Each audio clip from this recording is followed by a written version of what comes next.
All right, back off mute, and I've got Marina on the line. Hello, Marina. Hi, how's it going? It's going really well. I don't know if you're watching the stream, but I'm really enjoying my city. That's really great.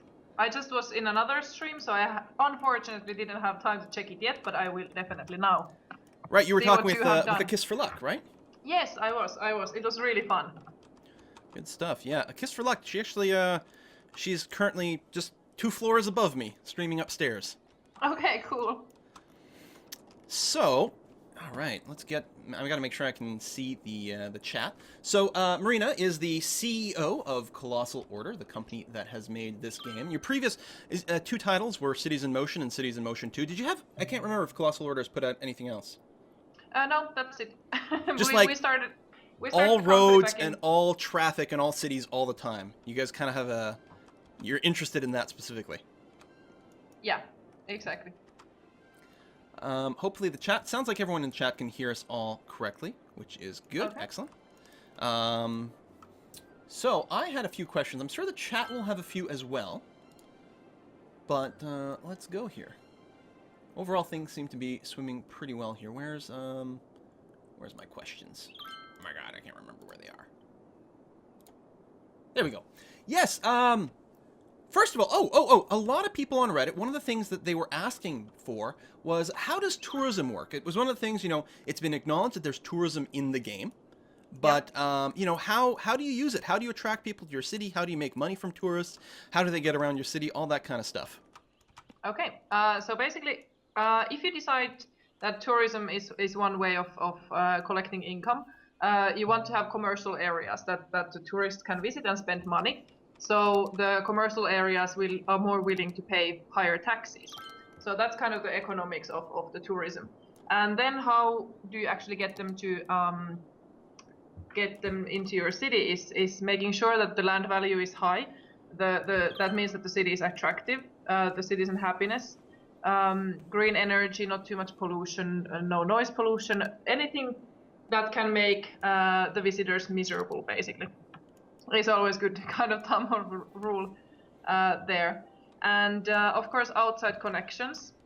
It's really important to have. For example, you can build an airport or use trains, ships to make it possible for the tourists to come in.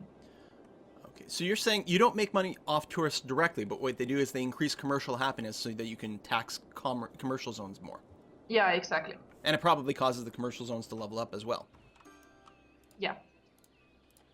Okay, that's good. Yeah, because I have seen them, especially when I put down, what are they called? The unique buildings. When I put them down, it'll tell me how many visitors are there, and also specifically how many tourists had come. Yeah, exactly. Unique buildings and monuments and there's actually, I don't know if you have, I hear that you have been actually playing quite a lot of this game. I'm not sure if you have been able to build any monuments yet, but the Space Needle is the one that is kind of the tourism-related monument. That's the end game content in City Skylines. So those are the ones attracting the tourists to come into your city. Yeah, I have played quite a bit, but actually haven't done a monument yet. You need to reach 70,000 people for that, and I haven't quite pulled it off. My cities are working well, but the biggest city I've gotten to, I think, was about 36,000. Okay, yeah, so you still have a bit of way to go then. Well, I've only played for like 29 hours, so... Yeah. I'm sure people could speed through things a lot more than that in practice once they get it, but it does seem to... it's work. It's you don't just fill up a zone and then sit back and watch the buildings go up. You have to keep expanding, buying more areas. And each area, when you expand your city, buying more land, each one gets a little bit more expensive, I think, right? Yeah, it does. Because of course, if you think about bigger city, you also make more money out of it. So just to keep things in balance. Yeah, that's the idea. Until something goes terribly wrong, everyone leaves the city, and then all of a sudden you're stuck with 20 police stations you're not paying for. But big cities can be hard to manage. It can, definitely. I mean, there's a lot of things to be done in the city. Yeah, and of course, like traffic is always in real life as well as every city sim game that has ever existed. Traffic determines the success or failure of your city, because people need to be able to get to their homes, their work, but also police cars have to get to crimes, fire engines got to get to fires, hospital ambulances have to get to patients. Do you have any like advice or tips for traffic? You know, how do you keep the traffic flowing in your own cities? Well, basically, there are a couple of really useful things. Roundabouts. This is really based in, like, if you think about real life as well. One-way streets and roundabouts. And in the city, the most traffic jams are caused that if you don't have a good direction from the highway to the other parts of the city. So trying to make sure that you have good connections from the highway, for example, to industrial areas where trucks will deliver raw materials, as well as between different zones. So you can really just plan the city in a sense and think about how the where people actually want to go, where are they coming from, and where they are going. Just to try and keep things simple and in balance. Right. No, I've done that with my city here. I've definitely got the industrial zone sort of being fed by its own road from the highway. And one of the things I like to do, I did earlier in the stream here, is my downtown area, I like to ban heavy traffic from there. That way it'll force all the industrial trucks to take a different route completely. Yeah, absolutely. That's a good plan. It seems to do a pretty decent job. Yeah. I'm just going to try to read the chat here for a second to see if there's any specific questions from there. Someone wants to know, is the water blue and black or is it white and gold? Sorry, that joke, I'm surprised it's still a joke already. That just hit Finland, you know, that like yesterday. So it's oh, okay. Well, here's a question from Vibhu Nathan. What are the plans for the future? What's first on your list of to-dos? I mean, obviously, it's always tricky to talk about things in the future, but do you have a to-do list? Yeah, for sure. I mean, tunnels. We're going to be adding tunnels to the game, because now you can build elevated roads and bridges, but you can't build underground. First thing, we will start working on that next week after the game comes out, actually Tuesday, 10th of March. Little promotion here. But yeah, I mean, we feel that is something that we didn't have time to put into the game prior to the launch, and we feel that it is essential part of a city building game, so we're going to add that for free. So there's going to be a free update that's going to include the ability to make tunnels for your roads. Yeah, absolutely. Good stuff. Yeah, I'm terrible at building very complicated road structures, so for me, tunnels are like, oh man, that would just be one extra thing to worry about. But it is really important to be able to build some cool shortcuts, and also when you're getting to more complicated sort of overpasses, underpasses with your highways, I think there's going to be a lot of value in having those tunnels. Yeah, and definitely if you think about different kind of maps, that if you have a lot of like mountains or hills or stuff like that, then you can actually like build the tunnels, go through the mountains. Oh, right, that's true. And there are definitely some pretty major mountains on this map here. Oh, there was another question that was really good, and I can't remember what it is here. If we model cars, would it be a new AI? Oh, yeah, so if, well, first of all, question. Obviously, there's a lot of ability to mod the game and add additional, like, maps, buildings, intersections, but you can also make your custom models. So someone's asking, is it possible to create a custom car model? And if you did it, would it replace one already in the game, or would it just add more variety? Well, basically what we have at the moment, for sure, for the assets is buildings and props.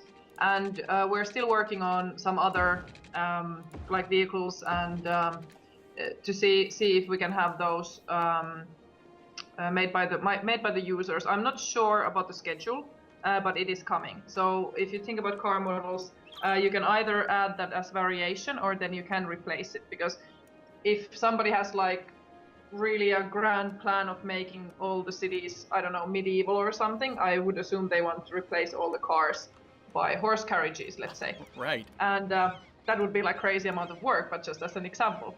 And yeah, you can decide if you actually replace the model or do you add to the variations. Oh, okay, so you get to choose. Yeah. Oh, that's really cool. Now, right now, when I put down, say, a residential area, there's not like any sort of filter for the type of building that is put down. But will that be the sort of thing that will happen as an in-game tool, or are you just talking about in your sort of mod screen you can sort of enable or disable the normal buildings versus medieval? Yeah, basically so that if you decide to have, let's say that there would be like medieval mod, for example, or something that replaces the buildings, then which would pretty much require you to make like some 400 to 500 buildings. But you know, if you have a lot of time in your hand, so I guess it is it is possible. But definitely so that with the mods, if you have the mod enabled, it will take the assets from the list you have chosen. Cool. Is that how many buildings are in the game? Like 400 or 500? Something like that. Please Wow. don't quote me on that one because I really can't remember, and I probably should, right? Well, I mean, those are the sort of numbers that change constantly throughout development, so if you had the right answer at some point, there's no guarantee that you have the right answer anymore. Yeah, and it is something that, like, you know, small team like us, we can't really compete with the amount of assets, so we're really excited to see people actually making their own and hopefully sharing those in the Steam Workshop. Right, because you have a team of like around 9-ish or so people. We're actually nowadays we're 13. 13. That's still a really small team for game development. It is. It is. So I can't imagine how many people may have been on the team of certain competitors of yours, but I'm willing to bet it was a heck of a lot more than 13. And yet, you know, clearly there's a bit of a difference in what we get from one versus the other. Just Well, trying we're to read. just really enthusiastic. Yeah, well, clearly. And you guys are like crazy about this whole like city building stuff. I don't know how many people watching have played Cities in Motion. I really liked it because I'm a super nerd. But yeah, it was kind of a niche game. Mm-hmm. Oh, here's a question. When you put in tunnels, do you think tunnels might be able to go under rivers? Depends on the depth of the river, of course. Right. I mean, because basically those can vary as well. We've got someone asking, what language is the game coded in? It's C sharp. Yeah, with the Unity engine, right? Yeah. And it's really remarkable to me. In the past, a lot of Unity games have come out looking very similar to one another. And yet, one of the things I really liked at PDXCon is between Cities and some of the other titles that are coming out from Paradox Interactive, Hollow Point and Pillars of Eternity, all done in Unity, but they look so different. It's really uncanny. Yeah, I mean, I think there's like Unity. There's a lot of things you can do with it, and we're very happy working with this engine. There's a lot of people in the chat that are asking about multiplayer. Pretty sure I already know the answer to that, but... Yeah, I mean, city building for us, this is a very much single-player game. We haven't planned any multiplayer features for this one. Okay. There you go. Hopefully that clarifies things. Plus, you know, it's all part of the game being always offline. As a feature that was advertised in your very first trailer. That was all publisher. I have no comment. That was all Paradox. Paradox do like to be pretty goofy with their trailers. They do. I think they've done a pretty good job with them. No, I love their trailer team there. They do such pretty trailers. And they totally use the free camera mode that you can also have. You can, as a player, you can see it under the bulldozer. If you click that free camera mode, you can actually go to that and make your own videos and take nice screenshots. Oh! Yeah, no, I did not know about that. That is actually really handy. Like a first-person camera mode. Yep. I really like... how do I get... Oh, escape. I like following cars around. I do that quite a bit. And just, you know, spend 10 minutes watching the life in my city for a while I let some money build up for something. Yeah, I mean, there's quite a lot of life in the cities. 6KLR is asking, what's your experience with Paradox Interactive as a publisher? We've worked with them for, I think, like 4.5 years now. They have published both of our previous games, Cities in Motion and Cities in Motion 2. So we have a very long history together. I think Paradox has a habit of publishing and also developing in-house, of course, relatively niche games. And in the past, that's definitely been your kind of products. Yeah, and they really love the simulation games just like we do. So it's a good partnership. Yeah, this is probably one of the more mainstream games they've ever put out. I mean, Maybe something like War of the Vikings and Magicka was pretty broad appeal, but this is a lot of people are going to be playing this. I should hope so. Yeah, I guess so. No, it's definitely something that is kind of new to well, both of us. I mean, we're a very small company, and we just really love these types of games and want to see what we can do with it. And I'm extremely proud of the team, and it seems like people are enjoying the game. So what more could we ask? Right, of course. Question: can you have land leases / development deals? I'm not sure that's going to be a. Oh. No, there's nothing like that at the moment. Okay. Will day-night cycles be added? I know that's a question that gets asked a lot, so we may as well go ahead and ask it. We haven't planned that at the moment. This is something that, if you think about how the simulation works in the game, the time goes pretty quickly. If you think years or days, months and years. And then there's the simulation where the cars and people are moving around in the city. And those are not the same kind of time frame. So therefore the day and night cycle would be very tricky to implement so that it would actually mean something more than be just a visual thing. So that is something that I think we have to discuss after the launch and see how people feel about this. We're very much looking forward to hearing the feedback. I myself and people from the Colossal team read Paradox forums. So we really want to hear from you guys. What do you want to see in the game?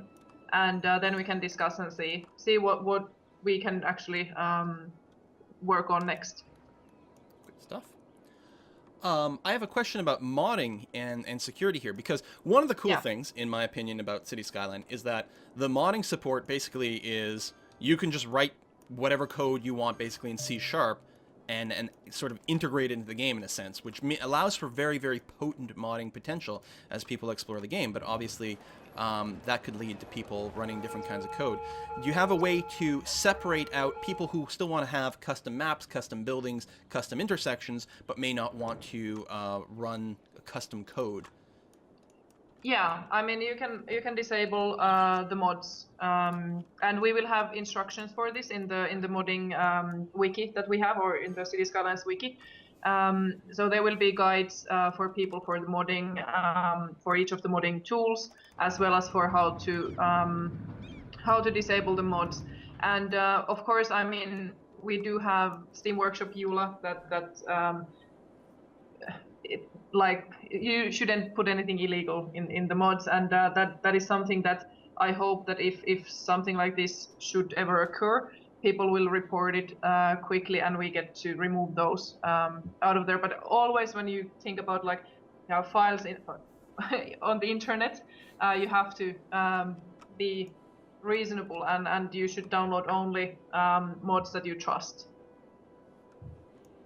Yeah, no, obviously, anytime you download anything from the internet, you've got to be a little bit worried about it. But the nice thing about a centralized distribution system like the Steam Workshop, it's easy to take something off and then ban that person or something. Of course, and that would happen immediately if somebody does anything, which can harm other people. Yeah. So if someone was going to make a custom map, what do you think might be like a really good real-world city to try to clone? As something not gameplay related, like if you think about a real-world city, what would be a fun one maybe to try to make in City Skylines here? I am very inclined to say Ulm in Germany. Yes, but if you think about like anything, I mean the map area there is 33 square kilometers about, and with the 9 maps, and I think with the height maps you can import, it would be really interesting to see, because you can actually fit like Manhattan there. That is something that I would love to see somebody do. It's like way too tricky for me to do, like so many roads. But because I'm more of a, thinking not so much realistic cities, as I want to just be like crazy efficient. I have no creativity in me. So it's something that it's going to be really interesting to see what people try out, and just like different kind of layouts, because it doesn't always have to be like crazy densely populated area.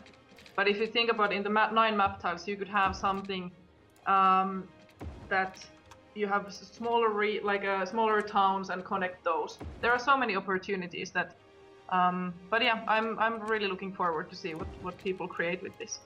Yeah, I suspect that either the Paradox forums or the subreddit are going to be filled very, very quickly with people who are super good at making really, really intricate cities, and I'm looking forward to that because yeah, I suck pretty bad. I'm forcing myself. One of the things I'm forcing myself with Skylines here is to not build too densely because luckily you don't have to, but I try to break myself out of that. No, I need maximum efficiency square blocks everywhere because as it turns out, actually, I think that the cities actually work better when you have a little bit of breathing room, some bigger highways to handle more traffic, and just fewer intersections in general. So building a little bit more creatively may actually work to give you a more functional city.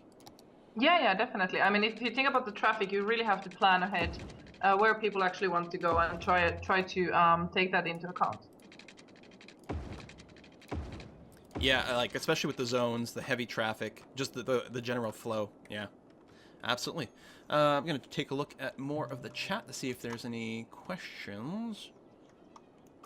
Can you ask? Oh, someone Tuesday Rising is asking about toll roads. Would you ever consider implementing toll roads, which I guess would give you a little bit of money every time a car goes by? Yeah, I mean that's a really interesting concept or feature that we should definitely look into after the release. I think that's. I'm not sure if modders could do that already because I have no skills in coding either. I'm not even sure why they employ me at Colossal, but basically it's something that we definitely should be looking at. Yeah, that idea never occurred to me. But see, crowdsourcing. This is where we get all the good ideas from. Some of them are crazy, but others are cool. Oh, trams. Trams. Well, you've done trams in Cities in Motion. Yeah, we definitely should have trams at some point. I mean, we have the 5 transportation methods. We have underground or the metros, and then we have buses, and then we have long distance options, trains, ships, and airplanes. But something like inner city options for the public transportation would be really interesting to add. It's just having a small team. We can't have everything there at once, so we kind of have to prioritize, and then I think it's even more fun to work on the game with the community, to see really like what people appreciate in the game and what they want to see more. If there's something that they feel like, we might feel that there's something that is very interesting, and then all the players are like, nah, we don't want that. So it's really cool to work with people who actually play the game, who enjoy it, and then see what we should be working on next. Well, I mean, so far, and I do see this sentiment repeated by a lot of other people. Everyone's getting a sense that you guys are very interactive in the community, and I think that's probably gone a long way to generating some of the hype and goodwill for the game, which clearly people are very excited for. Yeah, I mean, we're very excited about the game, and it's really been fun to see. Like, people have been so nice to us, which is kind of scary because it's the internet, but it's something that we just really want people to enjoy this game. And if you think about City Skylines, it's like a base that we can all build upon. I think that's one of the greatest things about this. Yeah, and I'm hoping that this is the sort of game where, like, there's there's not necessarily a rush to go to the next project. It's like, I want to see this game. Well, sort of the Paradox Development Studios method of, we're just going to keep, like, as long as people keep enjoying the game, we're going to keep releasing more and more content for it, because it could be the sort of thing you could add to for a long time. Yeah, I mean, we will have exactly the Paradox style with City Skylines. It's going to be similar to what they have for Crusader Kings 2 and Europa Universalis 4. Mm-hmm. So that there's really going to be a lot of, first of all, free stuff. We will add tunnels and European buildings set, or European buildings, those kind of wall-to-wall city blocks type of buildings to the game for free after some time after we get those developed after the launch. And then just like work on those bigger features, have those added for free, and then have paid content, of course, as well. We need to be paid for the work we do as well. But definitely have the kind of model that there's a bigger expansion, free stuff, and just kind of, I hope we get to work on this game for a very, very long time. Good stuff. Mike Hunt has been asking for a while about going into the point of view of a citizen and following from there. I mean, obviously we can follow people. I don't know if he's aware of that. We can click on a person and follow them along, but I think he might be looking for like a first-person view. Yeah, we're like, we're more on the stalker mode. You can just like follow people around, but you can't really like place yourself in their shoes. That is one of those things that if you think about the graphics quality and us being, well, we used to be 9 people still last October, so we don't have massive resources. So we want to limit some of the camera angles so that we can meet the graphics quality that we expect from ourselves. So, but you can definitely follow around the people, vehicles, the seagull if you want to. Rename them, have Steven fly around in the city and follow them around. There's a lot of these kind of little things you can do in the city.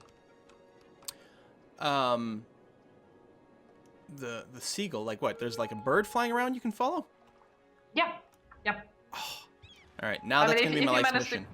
Yeah, there's also, which map are you at? You're in one of the northern teams, I think. Islands is the map I picked. I think it might be Sunny. Oh, Sunny. Actually, then you will have, I think, some deer, and I think there might be some wolves in the woods. Oh. Well, I know that when you go into the map editor, you can put down, like, what do they call, like, wildlife spawning areas. Yeah. Which I've played with, which is kind of fun. Yeah. The map editor is a lot of fun. I just like playing with the water tools. Yeah, and we're really excited to see what people actually do with that, and hopefully there will be really cool maps in the Steam workshop soon. I'm sure there will be, especially since you do have a height map export tool. People can take like real world height map data and then turn that into something. Yeah, exactly. I mean, you get to kind of start with very realistic landscape. I have a terrible traffic jam that I'm gonna have to deal with here. My interchange is not it's not working. Yeah, it doesn't seem to be working so well. No, it's because I don't have a.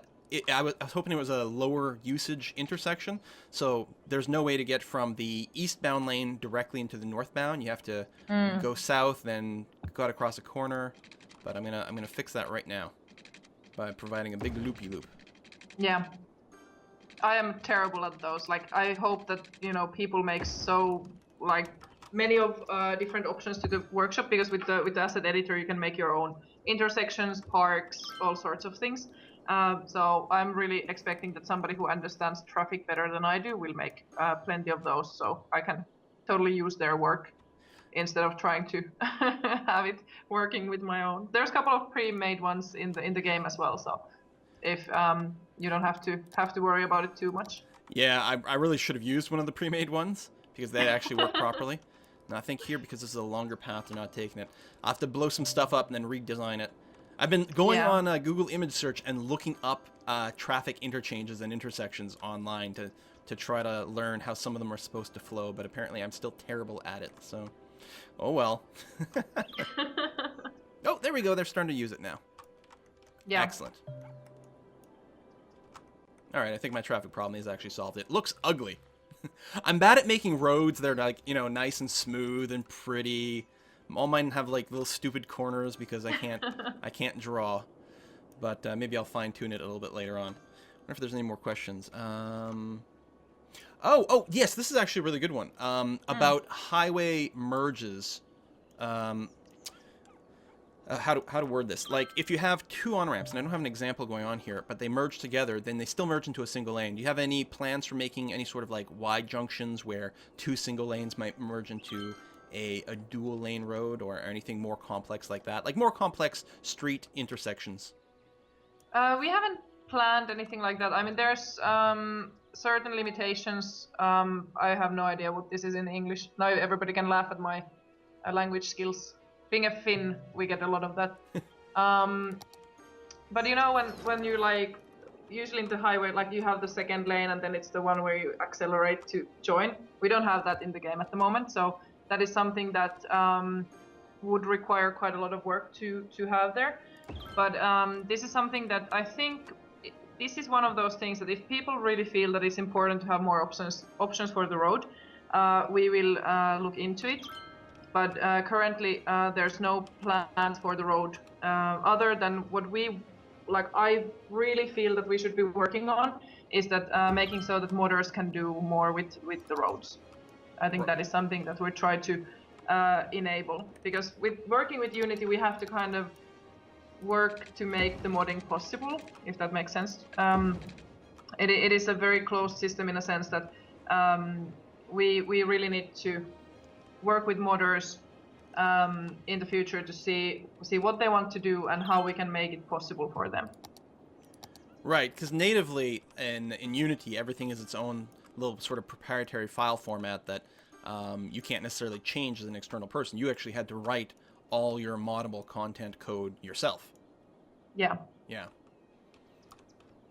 No, I'm a big fan of Unity, but that is definitely one of the potential shortfalls right there. I mean, we noticed it with Cities Motion 2. It was really a learning experience for us, because with Cities Motion 1 we had our in-house engine, which was like, we didn't really support modding. We didn't really think about it back then.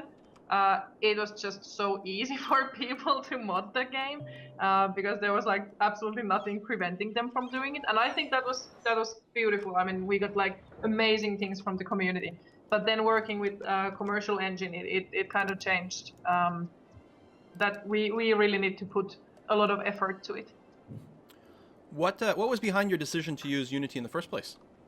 Well, back then we had one programmer, so it made absolutely no sense that we had our in-house tech, because Antti had to basically take care of the tech and make the game or code the game. We were completely insane back then. Also very young, so it was a lot of work. It wasn't a viable thing going into the future. So we estimated back then, I can't remember, this was like 2011, I think, that Cities Motion 1 came out. So we estimated that Unity was the one we should be using, and then we hired Damien, who had been working with Unity for a long time. He joined the company a little bit after that. So it's been really good now using Unity. Of course, in the beginning we had to learn a lot. Right, but yeah, it probably doesn't make any sense to develop your own engine and build a game at the same time. No, it's a lot of work. Okay, some people are asking some questions that I'll be able to answer just via gameplay, so that's fine. People are trying to get me to say some things in Finnish, and I probably won't try that. Yeah, it's a Finnish thing. I can relate to the guys. Like, it's torilla tavataan. I don't know what that means. Yeah, we'll be meeting at the marketplace later. Okay. Finns have very strong sense of being a Finn and supporting fellow Finns. Right. Yeah. Tight-knit community. Yeah, makes sense. Yeah, we're like, what are we, like 5.5 million people? That's not very much. It's like the population of, I think, Toronto, at least the greater area. Yeah, probably. And I mean, but we have game development companies like no other place. I have to say, it's like the game industry in Finland. It's really, really amazing to work here. I didn't know that. Like, I know it's fun. It always surprises me when I first found out about, say, the Swedish community. It was like, oh, all right, we got freaking Minecraft, we've got Paradox, then you've got Iceland, where you've got CCP, right? And like all these sort of Nordic countries are apparently the hotspot for game development somehow. Yeah, I mean, Finland, you have Colossal Order, then you have Supercell and Rovio. We, of course, being the biggest one. Well, on the PC, well, but it's really and the community here is that when we started Colossal Order, to the guys who I mean, the Remedy guys, Housemark guys, just all of those great companies that have been in Finland for many years, and they have amazing games they have made. And then I just went there and I was like, hey, how do you make games? What do I need to know when I start a game company? And I don't see that anywhere else. I mean, it's really a beautiful thing here that we can help each other out and just support each other. Because in Finland, I mean, we're not competing with each other, right? It's more like really a friendly and supportive atmosphere here. Oh, that's really nice. So I have, I'm going to let you go in a minute because I'm going to have to take a break regardless here. But I have a personal request.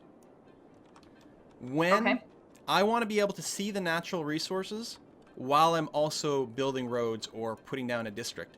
Because you like go over to see the fertile area and then you switch to build the roads and you can't see the fertile areas anymore. So you just have to sort of remember where they are. And I'm bad at remembering things.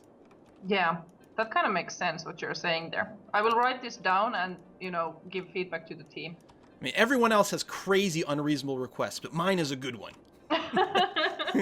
Exactly. We don't have a long list at all, It's like there have been quite a few requests, I have to say. I but it's know. Okay. Yeah. It's okay because we're gonna be working on this game hopefully for like years to come. So eventually, let's say like 10 years, we will have meet all of the requests. Well, except there you the go, really, folks. really crazy ones.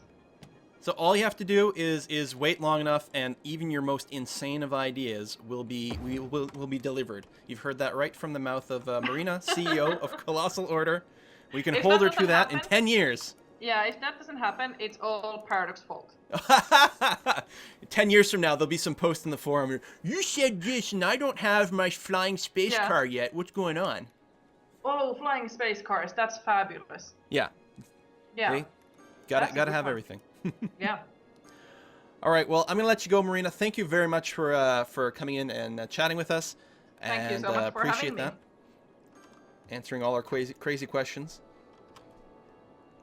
No, it's always fun to talk about City Skylines. I'm very, very, very happy to be here. And little promotion, March 10th. Go buy our game. It's fun. Look at it. Yeah, that's the. Do you know what time it's gonna unlock specifically on March 10th? Some people have asked that. Oh, I have no idea. I'm like, waiting in anticipation. It's like Steam, like I would say some. Hang on a sec.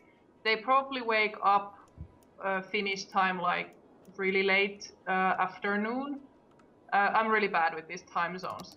We're lucky that we're like even able to do this thing because it's like morning there. Yeah. So, I would assume that it's sometime like evening in Finland, like let's say 8 o'clock maybe. I have no idea. So just it will come.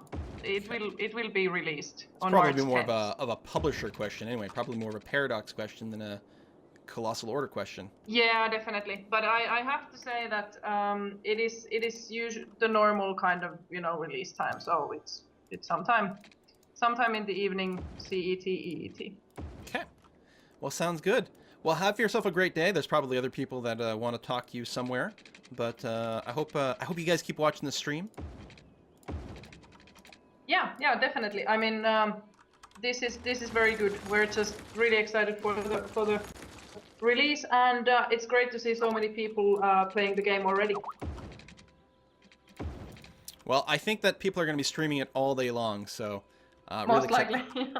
Oh, these are two ways. Oh, I'm screwing up my roundabouts. Oh no. I better. Yeah, I'm gonna have to let you go so I can fix them all. Yeah, exactly. Okay. Thank you so much for having me. All right. Bye, Marina. Bye. All right, guys, we're going to take a quick little pause in the game here. Oh, Totally Moo has Skyped me to say expected around 1900 CET, which would be, I believe that's like 1 p.m. Eastern time, for example. All right, I'm going to pause the game. Yeah, I didn't realize the roundabouts, of course, the roundabout itself, the roundy bit, is one way, but all the others are two-way streets. So I'm gonna try to fix these up and come up with a cool new set of little neighborhoods here. We have during the interview we unlocked all the high-density buildings, including offices, which is really exciting. So we're gonna be playing with those. But give me like 5 minutes to pee and refill my coffee. Maybe not in that order. We'll see how it goes. Be right back, folks.